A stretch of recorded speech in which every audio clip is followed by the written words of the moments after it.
میں رات کو سونے کے لیے بستر پر لیٹا تو ملنگ بابا کا آخری دیدار میری آنکھوں کے سامنے تازہ ہو گیا۔ وہ اپنے حلیے اور وضاقتہ سے مجھے جیسا نظر آیا تھا، اس کی عمر اس حال سے لگا نہیں کھاتی تھی۔ چہرے مہرے سے وہ مجھے زیادہ سے زیادہ 25 سال کا لگا تھا۔ سائیں ساتور ملنگ بابا وغیرہ عموماً اتنی عمر میں دیکھنے میں نہیں آتے۔ اس کے خد و خال اور رنگ سے بھی یہی لگتا تھا کہ وہ کوئی روایتی سائیں بابا نہیں بلکہ مخصوص حالات نے اسے یہ رنگ اختیار کرنے پر مجبور کیا ہوگا۔ ایسے شخص کی اچانک موت بہت سے سنگین سوالات کو جنم دیتی ہے، اور انہی متعدد سوالات میں سے ایک سنگین سوال چودھری وحید اللہ کی ذات کے حوالے سے بھی تھا۔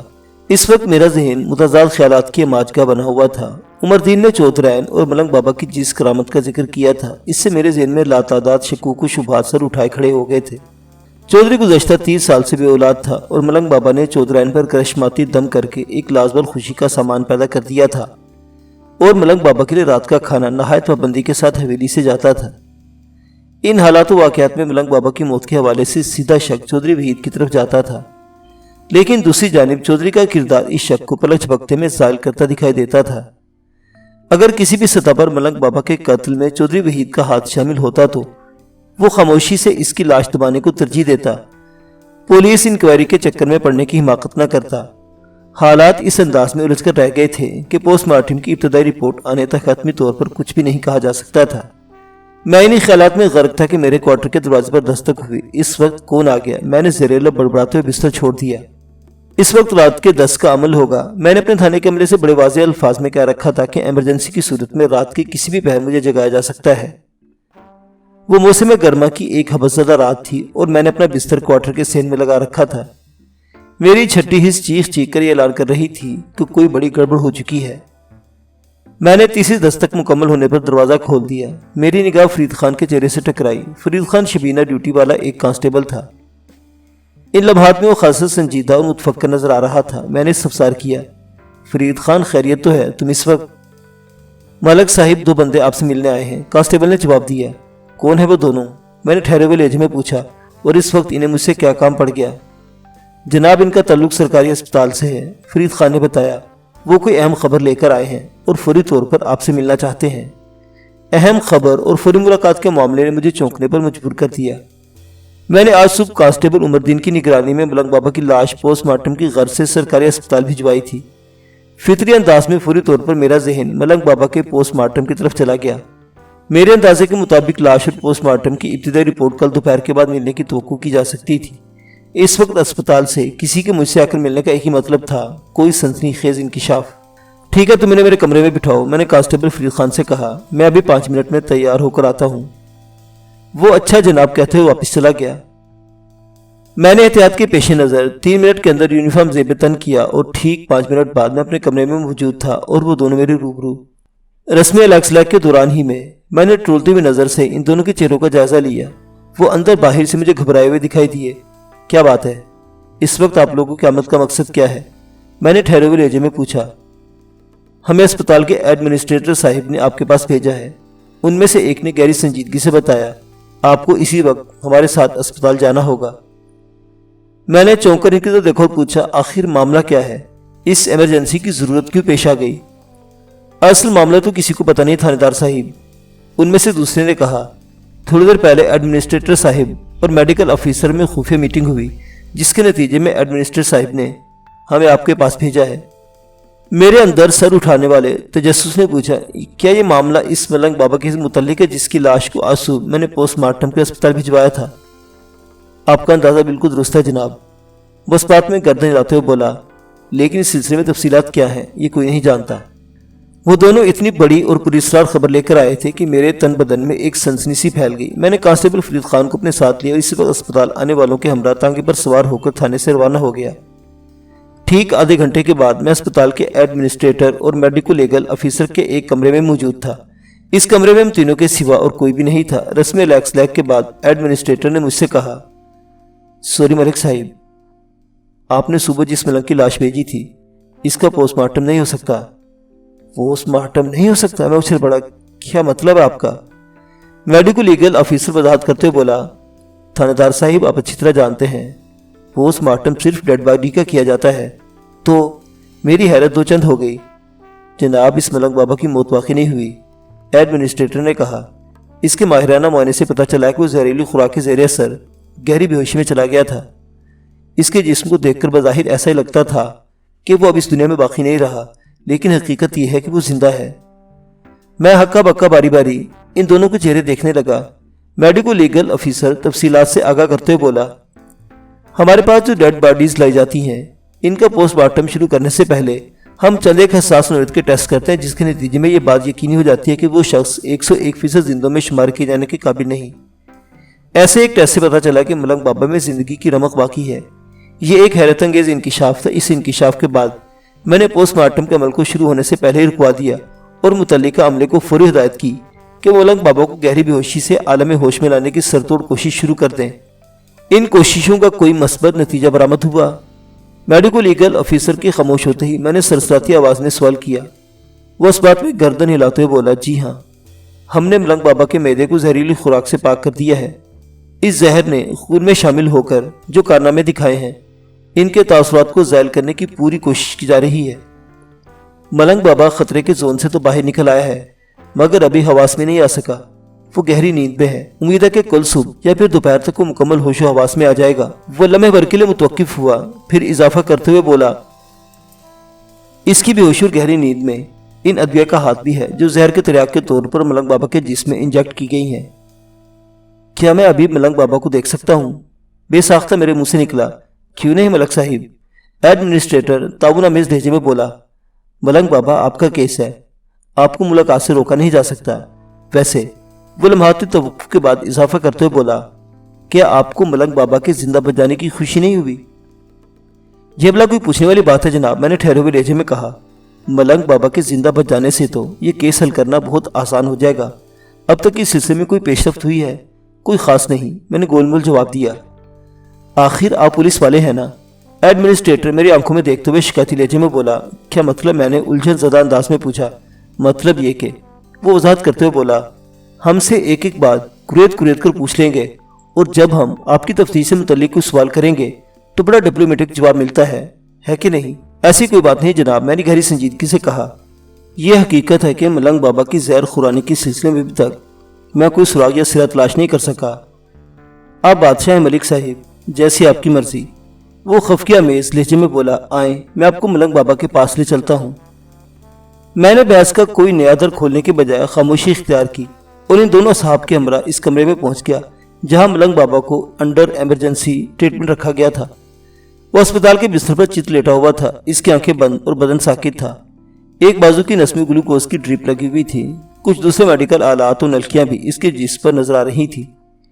اس کے چہرے کو دیکھ کر زندگی کے آثار تو نظر آتے تھے، تاہم وہ بات چیت اور اس سبسار کے مناظر سے سینکڑوں میل دور تھا۔ میں نے اس کی نبض ٹٹولی تو بڑی دھیمی رفتار سے چل رہی تھی۔ خوشی اور اطمینان کی بات یہ تھی کہ ملنگ بابا زندہ تھا، جس کا واضح مطلب یہ تھا کہ مکمل طور پر ہوش میں آنے کے بعد اس کی زبان سے سنسنی خیز انکشافات کی توقع کی جا سکتی تھی۔ میں لگ بھگ 15 منٹ تک بے ہوش پڑے ملنگ بابا کو تنقیدی نظر سے دیکھتا رہا۔ ڈاکٹر کا دعویٰ تھا کہ کل صبح یا زیادہ سے زیادہ دوپہر تک وہ ہوش میں آ جائے گا، لہٰذا اس کے ہوش میں آنے کا انتظار کرنے کے سوا اور کوئی چارہ کار نہیں تھا۔ اس صورتحال کی روشنی میں ملنگ کا بیان کل سپہر تک متوقع تھا۔ میں اس کا بیان لے لیتا تو پھر تفتیش کا کوئی رخ متعین کیا جا سکتا تھا۔ اندھیرے میں خام خواہ ٹمک ٹوئے مارنے کا کوئی فائدہ نہیں تھا۔ میں ایڈمنسٹریٹر اور میڈیکل لیگل افیسر کے ہمراہ ایک مرتبہ پھر ایڈمنسٹریٹر کے کمرے میں آگ بیٹھا۔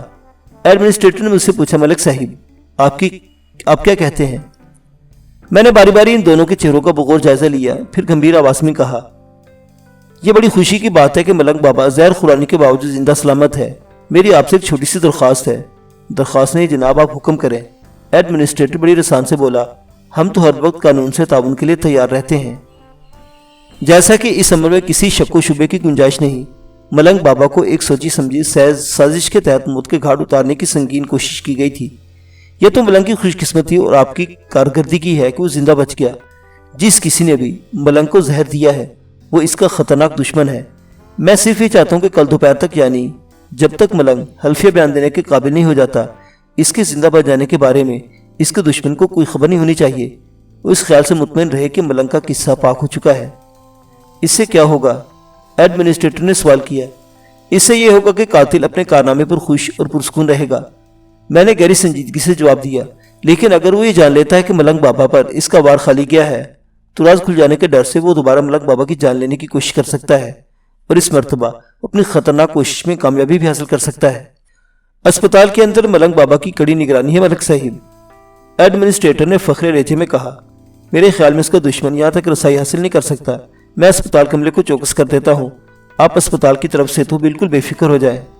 مجھے آپ کے اسپتال اور یہاں کے حفاظتی انتظامات پر پورا بھروسہ ہے جناب، میں نے ایڈمنسٹریٹر کی آنکھوں میں جھانکتے ہوئے کہا۔ لیکن احتیاطی تدابیر اختیار کرنے میں آخر حرجی کیا ہے؟ فرض کریں اگر ملنگ بابا کا قاتل کوئی بارسوخ اور طاقتور انسان ہے تو وہ کبھی نہیں چاہے گا کہ ملنگ کسی نوعیت کا بیان دینے کی پوزیشن میں آئے۔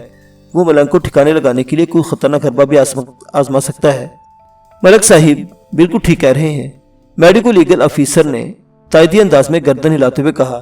احتیاط اور رازداری اس معاملے میں نہایت ہی مفید ثابت ہوگی۔ ایڈمنسٹریٹر نے کریدنے والے انداز میں پوچھا، کیا اس بات کے امکانات ہیں کہ ملنگ کو قتل کرنے میں کسی طاقتور شخصیت کا ہاتھ ہو؟ جب تک کوئی کیس حل نہیں ہو جاتا ہر بات کے امکانات بہرحال موجود رہتے ہیں، میں نے مدبرانہ انداز میں کہا۔ جہاں تک آپ کے سوال کا تعلق ہے تو اس کا جواب ہاں میں دوں گا۔ آپ کو کس بااختیار شخص پر شک ہے؟ ایڈمنسٹریٹر کے لہجے میں تشویش شامل ہو گئی۔ میں ابھی اس سلسلے میں اپنے ذہن کو کلیئر نہیں کر پایا ہوں، میں نے گہری سنجیدگی سے کہا۔ جیسے ہی کسی نتیجے پر پہنچوں گا یہ میرا وعدہ ہے کہ آپ کو ضرور بتاؤں گا۔ ٹھیک ہے، ایڈمنسٹریٹر نے معنی خیز انداز میں گردن اور پوچھا۔ آپ کے خیال میں ملنگ کے حوالے سے ہمیں کس نوعیت کے احتیاطی تدابیر اختیار کرنا چاہیے؟